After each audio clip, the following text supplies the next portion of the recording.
New Year's Eve had always felt like a promise to me. Not the loud, reckless kind people chase at parties, but the quiet kind. The kind where you sit close to the people you love, count down together, and believe, even if just for one night, that the future might finally be kinder. This year, I needed that belief more than ever. Our house glowed softly against the winter darkness, every window warm with light. The tree still stood in the corner of the living room, stubbornly refusing to let Christmas go. Gold ornaments caught the light each time someone walked past, and the faint smell of pine mixed with the food simmering in the kitchen. My wife, Mara, moved between rooms with forced efficiency, smoothing pillows, adjusting place settings, checking her phone every few minutes like it might explode. "They'll be here soon," she said for the third time in 10 minutes. I nodded, even though my stomach tightened. They were her family, her parents, her brothers, her aunt who never forgot a mistake and never forgave one either. We hadn't hosted them in over 2 years. There were reasons for that. Our daughter, Noelle, sat on the floor near the coffee table, coloring fireworks onto a piece of paper. Her small brow was furrowed in concentration, tongue peeking slightly from the corner of her mouth. "Daddy," she said without looking up, "is everyone going to be happy tonight?" The question landed harder than it should have. I crouched beside her. "Of course they are. It's New Year's Eve." She studied my face like she was checking for cracks. Then she smiled, satisfied enough, and went back to coloring. Mara watched us from the doorway. Her eyes were tired. Not just end-of-the-year tired, deep tired. The kind that comes from holding too many things together for too long. "You don't have to pretend," I said quietly when Noelle wandered off. "If this is too much." "It's not." Mara cut in too fast. Then softer. "It just has to work. Just tonight." That was the problem with Mara. She didn't ask for peace. She asked for endurance. At exactly 7:42 p.m., headlights washed over the living room walls. Mara froze. Noelle ran to the window. "They're here." The knock came seconds later, firm, confident, already claiming the space. Mara inhaled once, squared her shoulders, and opened the door. Cold air rushed in, followed by voices. "So this is the house," her mother, Elena, said, scanning the entryway like she was evaluating a purchase. Her father, Victor, stepped in behind her without waiting for an invitation. He smelled of cologne and winter air. His eyes flicked briefly to me, then away. Her brothers followed. Julian, loud and smiling too much, and Matteo, quiet, eyes sharp, taking everything in. Hugs were exchanged. Compliments were given. Shoes were left by the door in a messy pile that Mara would normally never allow. Noelle was swept up into arms, praised for how much she'd grown, how pretty she looked, how lucky we were. Dinner was loud, too loud. Stories were told that weren't really stories, more like corrections. Memories rewritten just enough to sting. Elena laughed while reminding Mara of her dramatic phase. Victor made a joke about real jobs while glancing at me. I smiled. I always smiled. Wine flowed. Plates were cleared. The clock crept closer to midnight. At 11:37, Julian leaned back in his chair, glass dangling from his fingers. "So," he said casually, "are we going to talk about it, or just keep pretending?" The room shifted. Mara's hand tightened around her fork. "Talk about what?" Julian shrugged. "You know, the thing everyone's been tiptoeing around." Matteo didn't look surprised. Elena sighed like she'd been waiting all night. "We didn't want to ruin the holiday." My pulse picked up. Ruin it with what? Silence stretched just long enough to feel deliberate. Victor finally spoke. "With the truth." Mara's face drained of color. "No," she whispered. "Not tonight." Elena leaned forward. "When then, Mara? Another year? Another lie?" Noelle looked up from her dessert. "Mom!" Mara stood so abruptly her chair scraped loudly against the floor. "This is not happening in front of my daughter." Julian scoffed. "She deserves to know what kind of family she's really part of." That's when I stood. "You don't get to decide that," I said. "Not in my house." Victor's eyes met mine, cold, assessing. "You think this is your house?" The words hit like a slap. Mateo finally spoke, voice low. He already knows, doesn't he? I turned to Mara. She couldn't look at me. Mara, I said. What are they talking about? Her hands were shaking now. Not subtle. Not deniable. Elena reached into her purse. I didn't want it to come to this, she said, pulling something out. But you left us no choice. She placed it on the table. A folded document. Official. Stamped. My name was on it. My chest tightened. What is that? Mara swallowed hard. Elena, she said, voice breaking. Please. But it was too late. Victor stood. You should read it before the clock hits midnight. Outside, distant fireworks cracked against the sky. Inside, everything felt seconds from collapse. I reached for the paper, and that's when the front door creaked open slowly. No one had knocked. No one had announced themselves. We all turned. The countdown on the TV began. 10. A shadow stood in the doorway. 9. Mara whispered my name, and I knew whatever was written on that paper wasn't the only thing about to change our lives forever. The number echoed from the television, absurdly cheerful against the silence that had swallowed the room. The shadow in the doorway didn't move. For a moment, I thought it might just be the cold playing tricks on my eyes, light bending strangely, the afterimage of stress. But then the figure stepped forward, boots scraping softly against the hardwood floor. 7. It was a man, tall, broad shoulders dusted with melting snow. A dark coat hung open like he hadn't bothered to close it. His face was half hidden beneath the shadow of the hallway light, but I could feel his presence the way you feel pressure before a storm. Elena gasped. What is he doing here? Mara staggered back a step, as if the floor had suddenly dropped beneath her. Her hand flew to her mouth, and for the first time that night, she didn't even try to hold herself together. 6. No, she whispered. You promised. The man's eyes lifted, finally meeting hers. There was something unsettling about his calm, like he'd rehearsed this moment in his head 1,000 times. I didn't promise, he said quietly. You assumed. 5. Victor swore under his breath. Julian shot to his feet, knocking his chair over. Mateo stayed seated, but his jaw tightened. His gaze locked on the man like he was solving a puzzle too late. I stepped instinctively in front of Noel, my heart hammering. Who are you? I demanded. The man's attention shifted to me, slow and deliberate. His eyes were dark, tired, and disturbingly familiar. I'm family, he said. For my head snapped toward Mara. What does that mean? She was shaking now, full body tremors she couldn't hide anymore. I didn't know he would come, she said, voice cracking. I swear. I thought. You thought what? Pressed. That we could keep it buried. 3. Elena rounded on her. Buried? You don't bury something like this, Mara. You let it rot and then act surprised when it poisons everyone. Noelle tugged at my sleeve. Daddy, she whispered, frightened. Who is that man? I opened my mouth, but nothing came out. The man took another step forward, close enough now that the light caught his face fully, and my stomach dropped. He had Mara's eyes.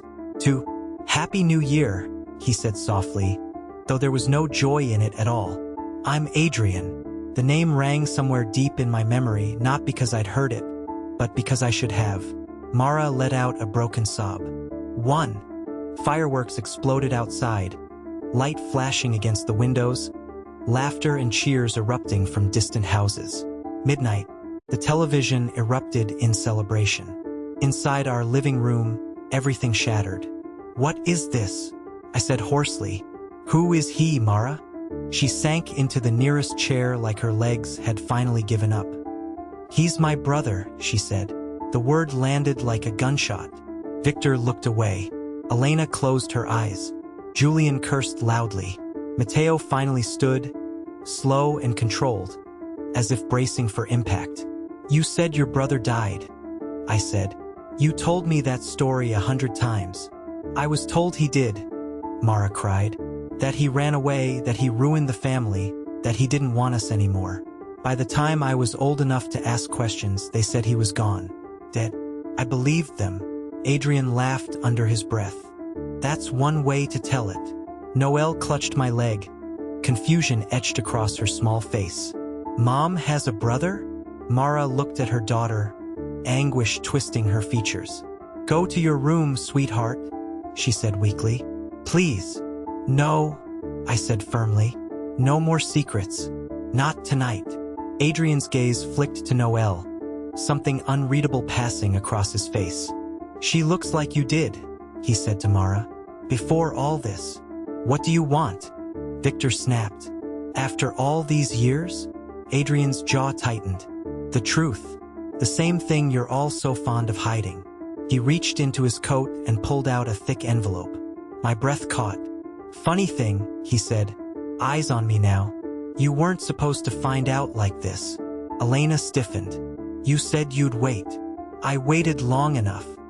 He placed the envelope on the table, right beside the folded document Elena had brought. 2 secrets. Side by side. What's in it? I asked. Adrian's lips pressed into a thin line. Proof. About what they did. About why I disappeared. About why your wife was lied to her entire life. Mara looked up at her parents, betrayal burning through her tears. Is it true? She whispered. Did you lie to me? Elena opened her mouth. Victor spoke first. We did what we had to do. For who? Mara screamed. For you. Adrian took a step back, as if giving her space, or maybe bracing for what came next. You were never supposed to be dragged into this, he said.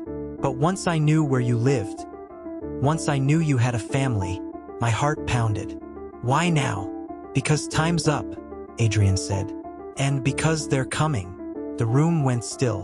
Who? Julian asked, suddenly less confident. Adrian's eyes flicked toward the windows, where distant sirens wailed faintly beneath the fireworks. The people your parents made deals with. The people who made me disappear. A chill crawled up my spine. Matteo swore quietly. You brought them here? Adrian met his gaze. No, they did. He nodded toward Elena and Victor. Mara stood, rage cutting through her fear. You put my family in danger? She shouted at her parents. Victor's voice was cold. We protected this family. No, I said. You destroyed it. The lights flickered. Once, twice. Then the doorbell rang. Not a knock. A sharp, insistent buzz. Adrian's face hardened. That's them. Noelle began to cry. I pulled her into my arms, dread pooling in my stomach. What do they want? Adrian looked straight at me.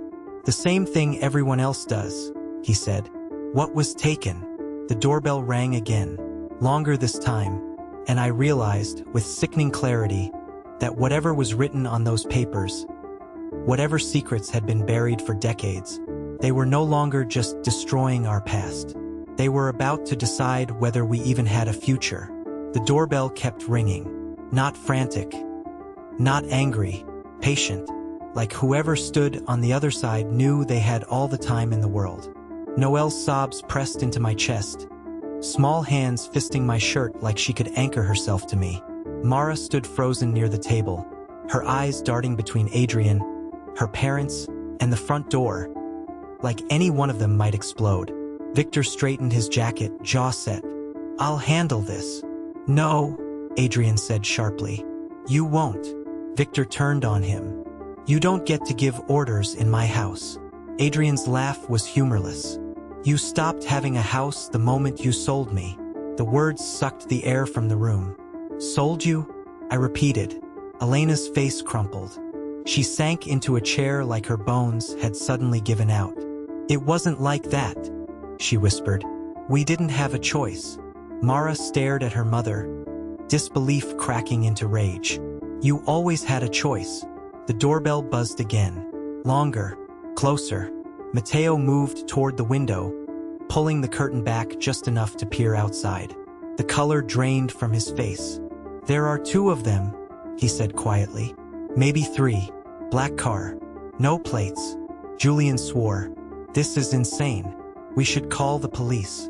Adrian shook his head immediately. You don't understand. Police won't help. Not with them. Then who will? I snapped. Adrian's gaze met mine, steady and heavy. No one. That's why they win. The lights flickered again, then steadied. Outside, fireworks continued, bursts of color and joy mocking the silence inside our living room. Mara grabbed my arm. We need to get Noelle out of here. I agree, I said. Right now. Victor blocked the hallway. You're not leaving. I felt something inside me snap. Move. This concerns all of us, he said. Running will only make it worse. Adrian stepped between us. Let them go, Victor sneered. And let them walk straight into danger?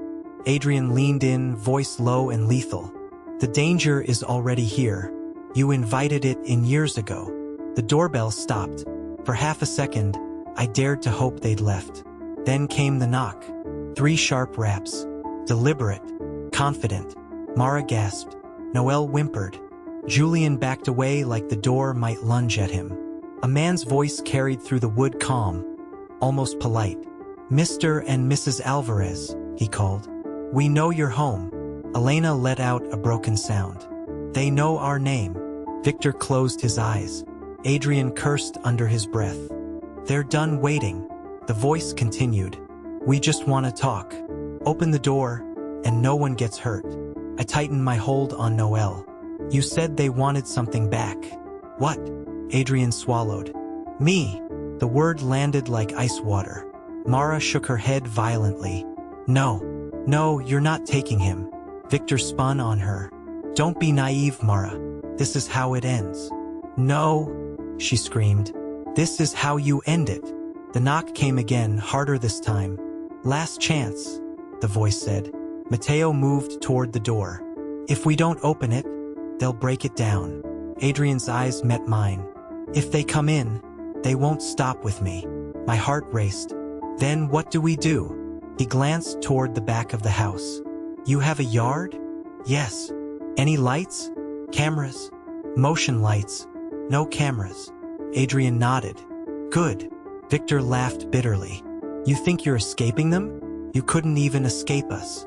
Adrian turned to him slowly. I escaped you the moment I survived. He reached into his coat again. Not for papers this time, but for a small phone. He typed quickly, then slipped it back. I sent copies. If something happens to me tonight, everything goes public. Elena sobbed. You wouldn't. I already did. The silence that followed was thick and suffocating. Mara stepped forward. Adrian, I'm so sorry. He looked at her, really looked at her, like he was memorizing her face. I know. None of this was your fault. Another knock, this one violent enough to rattle the doorframe. The man's voice hardened. Open the door. Noelle buried her face into my shoulder. Daddy, I'm scared. I kissed her hair.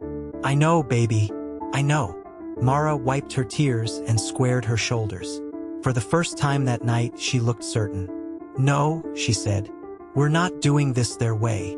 Victor stared at her. What are you saying? I'm saying you don't get to decide anymore. She turned to me. Take Noelle. Go out the back. Now. And you? I asked. She looked at Adrian, then at her parents, then back at me. I'm staying. My chest tightened. Mara, please, she said. Trust me. Another crash shook the door, wood splintering. Adrian moved fast. Go. Both of you. I didn't argue. I ran. Down the hallway. Past the memories. Past the life that had existed an hour ago. Cold air slapped my face as I burst into the backyard. Noelle clutched tight against me. Snow crunched under my feet as I sprinted toward the fence, heart hammering, breath burning. Behind me, a scream. Mara's voice. I spun around just as the front door finally gave way. Wood shattered. Shouts filled the house. And over the chaos, one thing was painfully clear. Midnight had come, and the new year had already claimed its first victims. I didn't remember crossing the fence. One moment I was sprinting through knee-deep snow, Noelle's small body locked against my chest, her cries muffled by my coat. The next, I was stumbling into the darkness beyond our yard, my lungs on fire, my heart pounding so hard it felt like it might split me open. Behind us, the house erupted. Shouting, a crash. Glass shattering like ice. "Mama!" Noelle screamed, twisting in my arms, reaching back with frantic hands. I turned, panic ripping through me. The front door stood wide open now, light pouring out into the snow like a wound.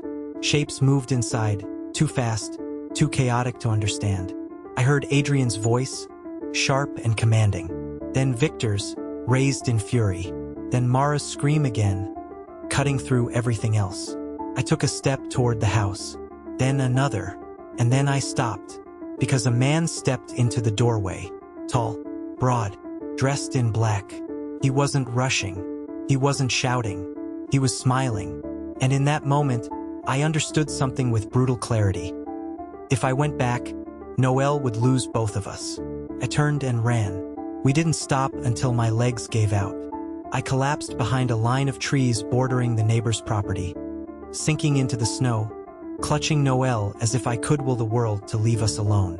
She was sobbing uncontrollably now, her small body shaking, her fingers buried in my coat. "Daddy," she cried. "Where's Mommy?" The question shattered me. I pressed my forehead to hers, my voice breaking. She's strong," I said, though the words tasted like lies. "She's going to be okay." Even as I said it, sirens wailed in the distance. Police. Too late. Red and blue lights painted the sky beyond the trees, flashing against the falling snow. I watched as squad cars skidded to a stop in front of our house, officers spilling out with guns drawn, shouting commands I couldn't hear. The black car was gone. Whoever they were, they had already taken what they came for. The hours that followed blurred together. Questions. Blankets. A police cruiser that smelled like vinyl and old coffee. Noelle fell asleep against my chest at some point, exhaustion finally overpowering fear. I sat there, numb, replaying the sound of Mara's scream over and over in my head, each time wondering if I should have gone back, if I should have chosen differently. By morning, the snow had stopped. Our house stood behind yellow tape, windows shattered, door hanging crooked on its hinges. Forensics moved in and out, their faces grim, their voices low. Neighbors whispered from behind curtains. Adrian was gone. So were Victor and Elena. The official story came in pieces. There had been a long-standing investigation. Old crimes, money, people who made problems disappear. Adrian had been one of those problems, sold, betrayed, erased. When he resurfaced, everything that had been buried came clawing back. Mara had stood in the way. She hadn't fought them with violence. She'd fought them with truth. Adrian's phone, his insurance, had done its job. Files were released, names exposed, deals unraveled. The people who took him didn't get the clean ending they wanted, but they still took him, and Mara went with him, voluntarily. That was the part that nearly destroyed me. She insisted. The detective told me gently. She said if she went, you and your daughter would be safe.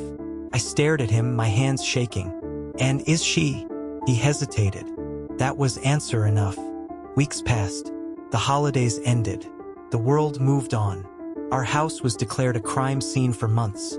So Noelle and I stayed elsewhere, living out of suitcases, trying to build a routine out of wreckage. She asked about her mother every night. I answered the same way every time. "She loves you more than anything." One afternoon, a package arrived. No return address.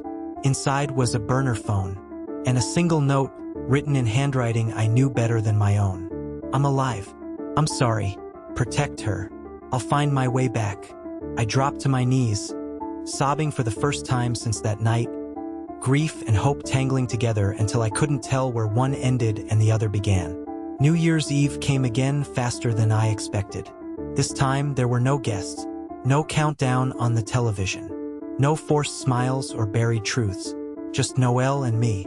We sat together on the couch, a small tree glowing softly in the corner, the world outside quiet and cold. She leaned against my side, sleepy but awake. "Daddy?" she asked softly. "Yes, sweetheart. When Mommy comes back, can we all stay together forever?" I kissed the top of her head, holding her close. Yes, I said. No more secrets. Ever. Outside, fireworks bloomed across the sky, bright, loud, fleeting. And for the first time since everything fell apart, I let myself believe that maybe the new year didn't only take. Maybe, if you survived it, it also gave something back.